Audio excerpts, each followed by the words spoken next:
Welcome back to my channel সোনা success all in one. আবার একটা নতুন ভিডিও নিয়ে চলে এসেছি তোমাদের সামনে। আমি তো ভালো আছি, আশা করি তোমরা সকলে ভালো আছো। তো আজকে একটা খুবই স্পেশাল দিন। তো হচ্ছে গিয়ে একটু বাদেই তোমাদেরকে বলি, কেউ ভিডিওটা স্কিপ করো না, পুরো দেখতে থাকো। তো প্রতিদিনই তো দেখো যে মার সম্পর্কে তোমাদের সাথে শেয়ার করি, জানোই। তো আজকে হচ্ছে একটা স্পেশাল দিন, হয়তো যারা শর্টসটা দেখেছো তারা হয়তো জানবে। তো যাই হোক, তো চলো ভিডিওটা বানাতে থাকি এখনই। আর না, আজকে হচ্ছে গিয়ে মানে দাঁড়াও, ঘরের লাইটটা অফ করে দিই। অনেক দিন বাদে এই দেখো ঘরটা তোমাদের সাথে শেয়ার করছি। তো হচ্ছে ঘরে সব কিছুই প্রায় গোছানো, বাট এইগুলো যেই চেয়ারে দেখছো এগুলো না কি হয়েছে বলো তো, আমি তো শর্টস বানাচ্ছিলাম আজকে, না অন্যদিন তো সেগুলো গোছানো হয়নি। বৃষ্টির কারণে আমি দুদিন ধরে বানাতেও পারিনি। তো মানে এটা একরকম পরে করেছি, এই শাড়িটা আবার পরবো, পরে অন্যরকমভাবে ভিডিও করবো বলে রেখে দিয়েছি। তো যাই হোক, আশা করি তোমরা সকলে ভালো আছো। তো এখন হচ্ছে প্রায় 6টা মতন বাজে। আমি এখন হচ্ছে রান্না করছি। কিসের রান্না বলো তো? তো চলো, আজকে হচ্ছে কিসের রান্না করছি সেটাই দেখাবো। তো আপাতত এখন যেই রান্নাগুলো করছে, মানে যেই রান্নাটা করব সেটা তোমাদের সাথে শেয়ার করব, অল্প অল্প, বেশি না। তো তোমরা তো সকলেই জানো চিকেন রান্না কিভাবে করতে হয়, রাইস কিভাবে করতে হয়। তো তবুও আমি যেইভাবে করি সেটা তোমাদেরকে একটু একটু দেখাবো, কারণ কি এর আগেও আমি অনেকবার ছেড়েছি। তো যাই হোক, যেই স্পেশাল দিনটা যেই জন্য আমি রাইস আর চিকেন রান্না করছি রাত্রিবেলা, তো দুপুরবেলা সেরকম কিছু হয়নি, মাছ ভাজার ভাত হয়েছে। আর হচ্ছে বলছি বাদ বাকিটা, তো চলো, দেরি হয়ে যাচ্ছে। তো ফার্স্টে দেখতেই পাচ্ছ পেঁয়াজ কুচি ও টমেটো কুচি করা আছে এখানে। তো দুপুরবেলায় আমি চিকেনটাকে ম্যারিনেট করে রেখে দিয়েছিলাম টক দই আর হচ্ছে গিয়ে তোমার জিরে গুঁড়ো, লঙ্কার গুঁড়ো, আদা রসুনের পেস্ট দিয়ে। তো যাই হোক, এবার আমি গ্যাসটা জ্বালিয়ে নিলাম, তারপরের মধ্যে কড়া চাপিয়ে দিলাম।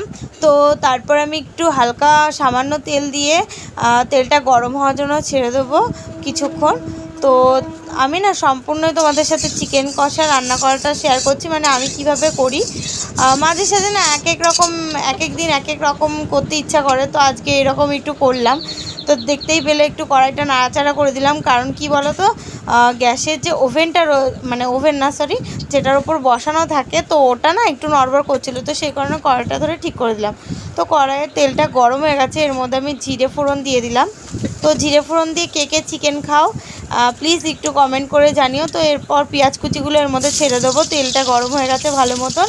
দিয়ে পেঁয়াজটার মধ্যে হালকা নুন দিয়ে একটু ভাজা ভাজা করে নেবো যতক্ষণ না সেদ্ধ হয়।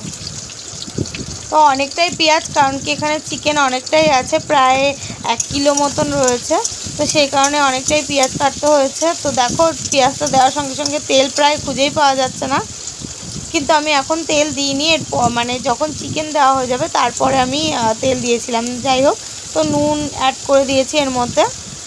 তো এরপর 2-3টে কাঁচা লঙ্কা চিড়ে নিয়ে দিয়ে দিলাম, তারপর টমেটো কুচি হালকা ভাজা হয়ে যাওয়ার পর পেঁয়াজটা এর মধ্যে অ্যাড করে দিলাম। তো যাই হোক, ভাজা টাজা করে আমি এর মধ্যে চাপা দিয়ে দিচ্ছি, কারণ কি তাহলে তাড়াতাড়ি সেদ্ধ হয়ে যাবে।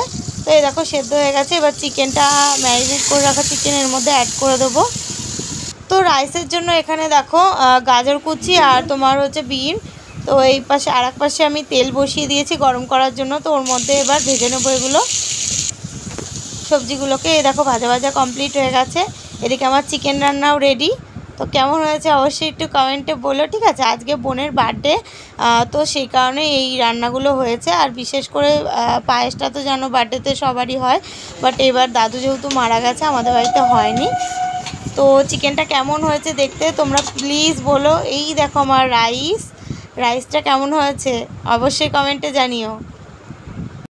তো তোমাদের তখন বলছিলাম যে কি কারণে রান্না করছি, তো এখন তোমাদেরকে বলেই দিই। যাই হোক, এখন হচ্ছে গিয়ে মানে আজকে বোনের বার্থডে ছিল, তো সে মানে বোনও খেতে চেয়েছিল যে আমাকে রাইস আর চিকেন করে দিবি, তো সেই কারণে বোনকে করে দেওয়া হয়েছে।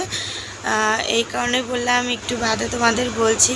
তো আশা করি চিকেন কষা আর হচ্ছে গিয়ে রাইসটা তোমাদের মানে ভালো লেগেছে।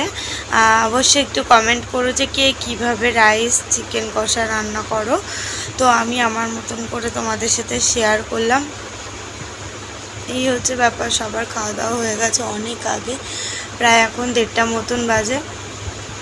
মাঝখানে আমি একটু শুয়ে পড়েছিলাম, প্রচুর বাসন বাইরে রয়েছে, সকালবেলা উঠে তাড়াতাড়ি করে মুছতে হবে, মানে মাজতে হবে। কালকে সকালবেলা আবার বেরোবো ভাইকে নিয়ে, কল্যাণী মহাবিদ্যালয়ে যাব, তো সেই কারণে 10টা 3-এর ট্রেন ধরবো, তো মানে দেরি হয়ে যাবে, তাড়াতাড়ি উঠতে হবে সকালবেলা। তো যাই হোক, প্রতিদিনকার ভিডিও তো মাকে নিয়ে অনেক কথা তোমাদের সাথে শেয়ার করি, বাট মা যে ভালো আছে তা একদমই নয়। যেহেতু বোন বাচ্চা মানুষ খেতে চেয়েছে, সেই জন্য তাকে করে দেওয়া হয়েছে, এটাই হচ্ছে ব্যাপার। আর মার শরীরটা খুব একটা ভালো না, তবুও মা এই ঘরে এসছে আজকে, মানে আমাদের সাথে একসাথে খেয়েছে। বোনের বান্ধবী এসেছিলো, গিফট দিয়েছে ওকে, তো তোমাদেরকে সেগুলো দেখাচ্ছি একটা একটা করে, আর কি আমি ফটো তুলে নিয়ে দেখাচ্ছি, ঠিক আছে। তো যাই হোক, আজকে ভিডিও আমি এখানেই শেষ করছি। যদি ভালো লেগে থাকে অবশ্যই লাইক শেয়ার কমেন্ট করতে ভুলো না।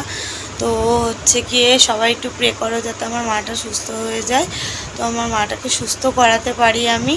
তো তোমাদের আশীর্বাদের আমার খুবই দরকার, মানে আমার বলতে আমার মায়ের।